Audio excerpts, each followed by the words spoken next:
as I was saying, there are three different approaches to studying fiction. There are many different approaches to studying fiction. These are the three that we are discussing.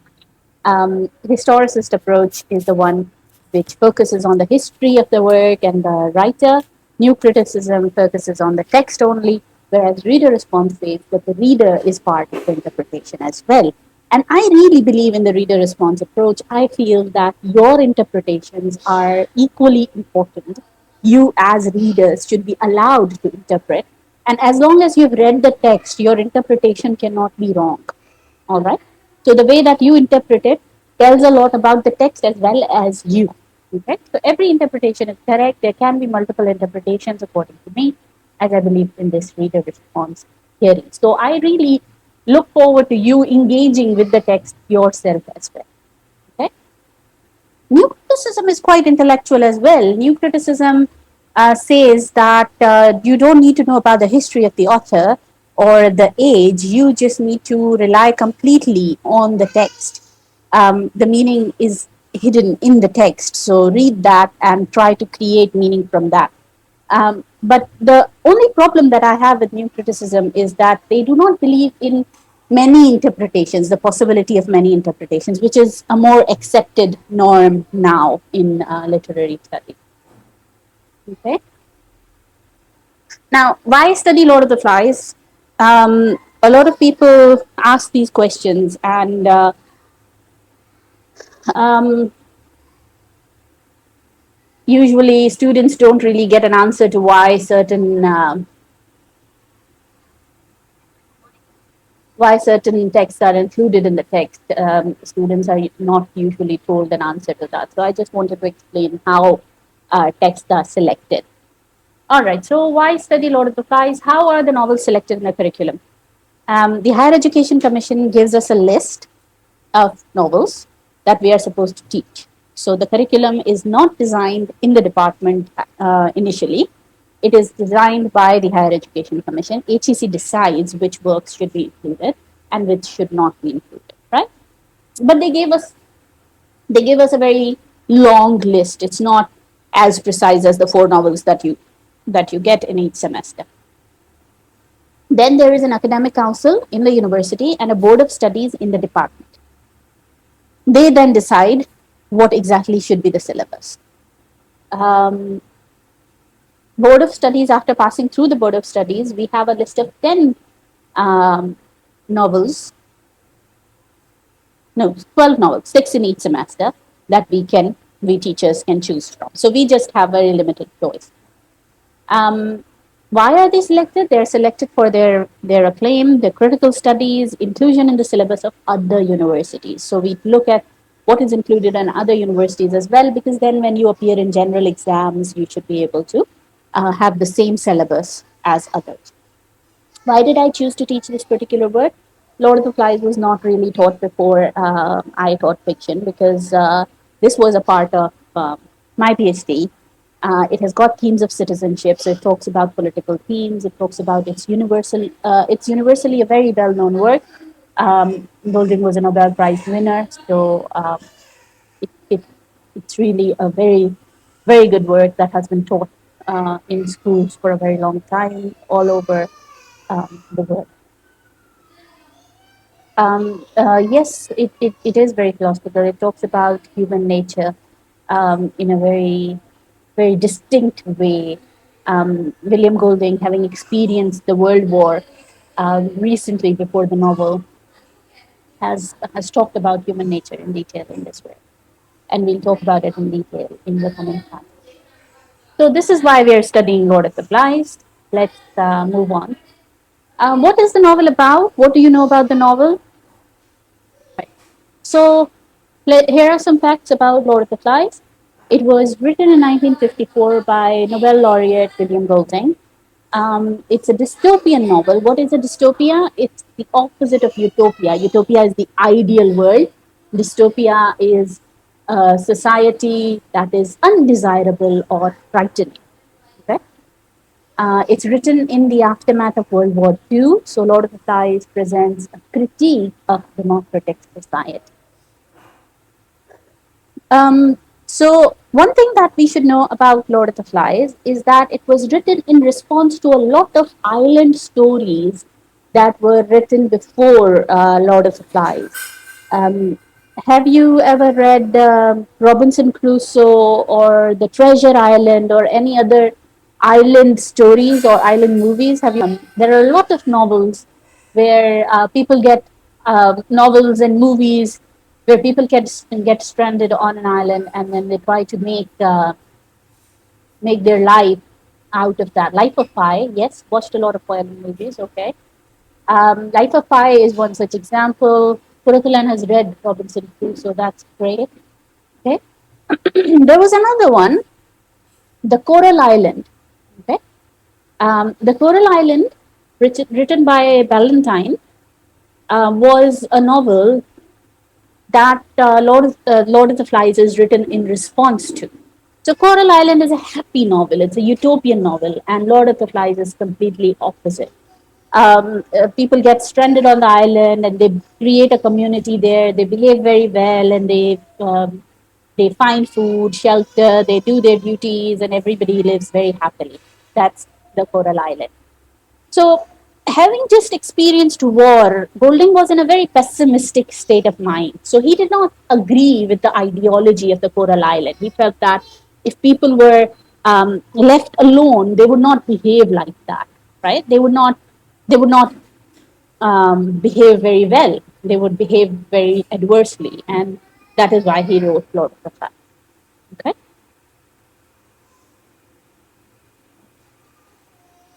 All right. Please go through the slide.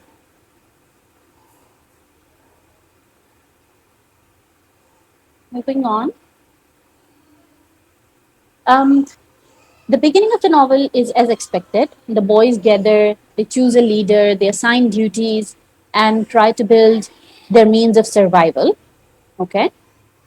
Um, so it's like any island story, right? It starts with the boys trying to make sense of where they are and going for basic means of survival. So they want some shelter, they want some food, they build a fire. It starts like any island novel. It's a very beautiful island. Nobody lives there. It's uninhabited, and it's very very very beautiful. They've got coconut trees everywhere, a clean beach, and as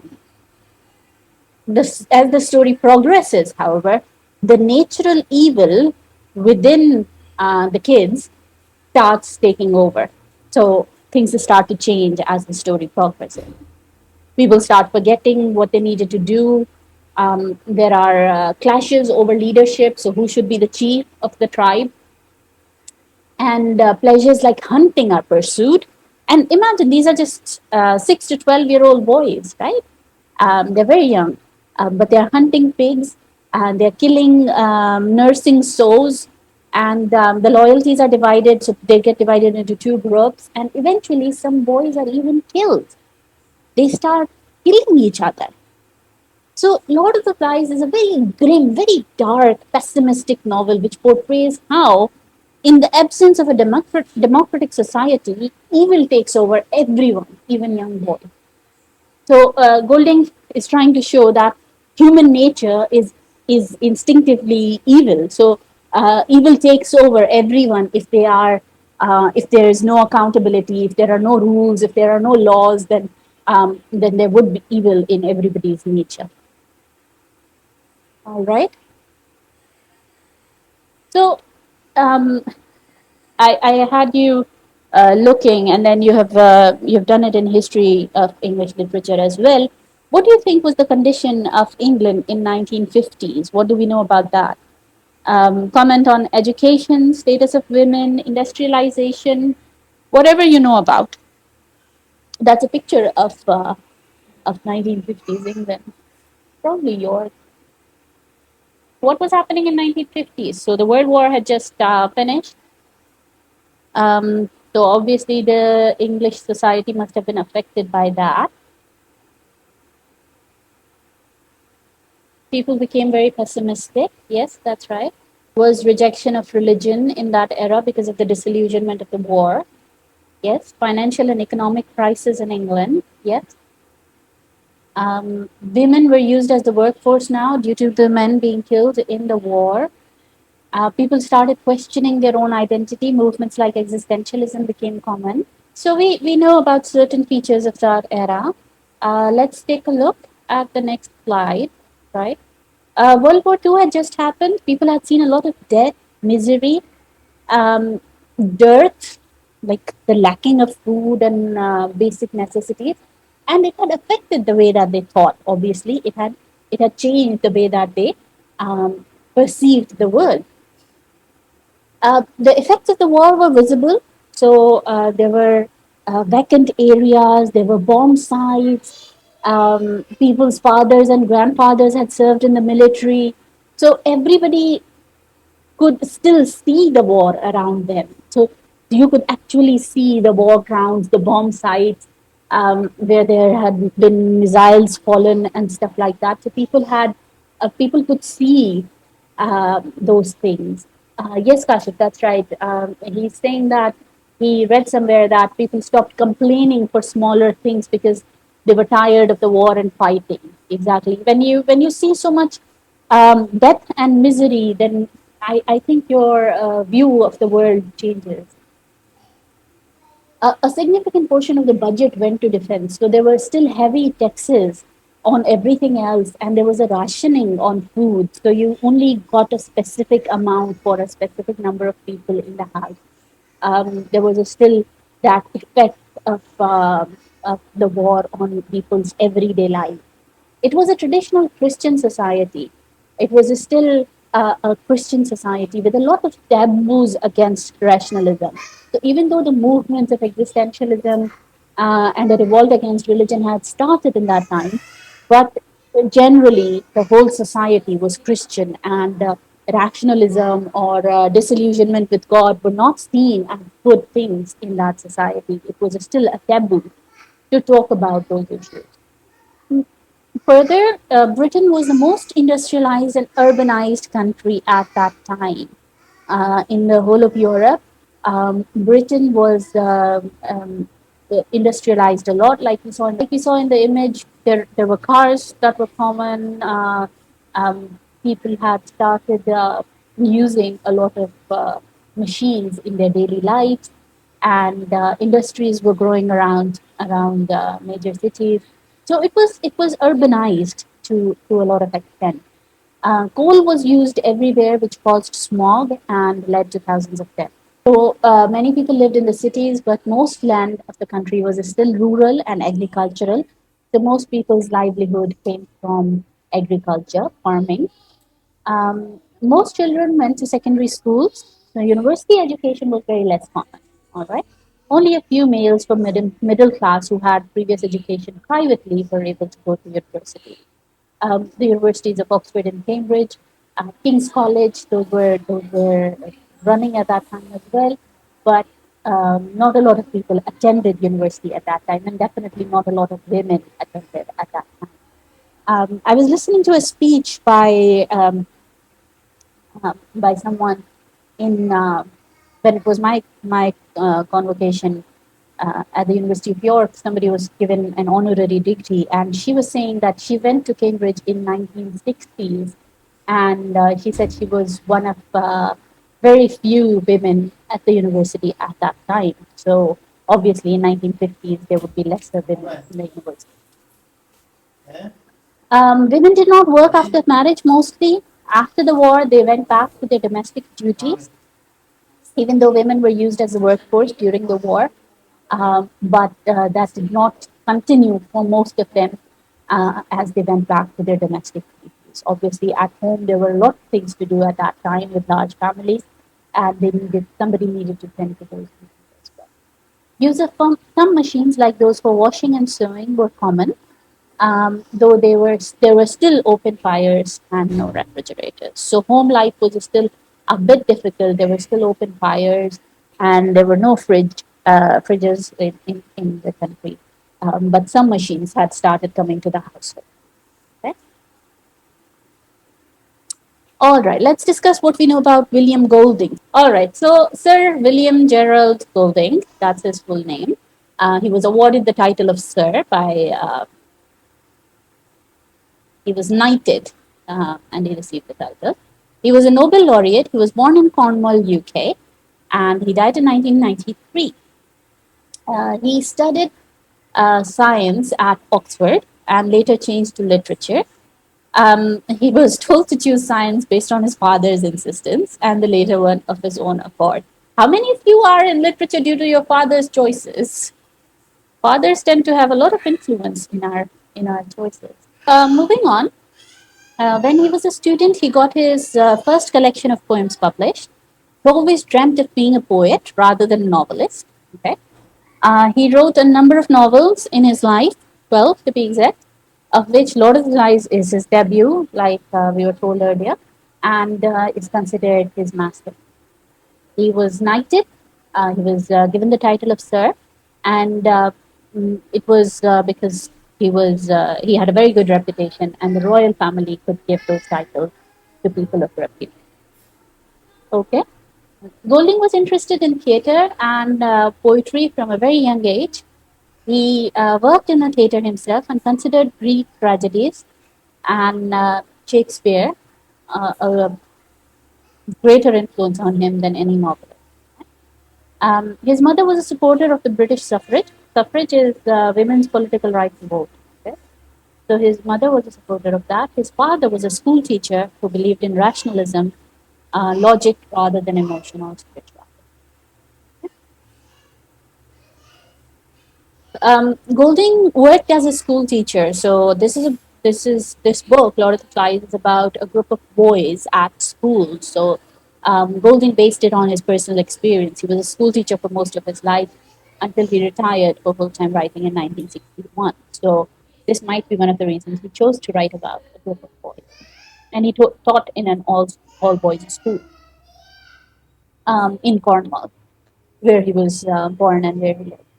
Golding was afraid of the dark as a child. Terry, 2012, who is a biographer, she cites his mother as a negative influence on his life. Terry says that Golding's mother was very violent with him, and she used to throw things at him multiple times, and she would never hug him, and she avoided all form of physical contact with her son, and told him horror stories as a child. So that kind of had a very negative impact on his mind. And some people argue that that is why he has written such a pessimistic novel, or that is why there are no women in the novel.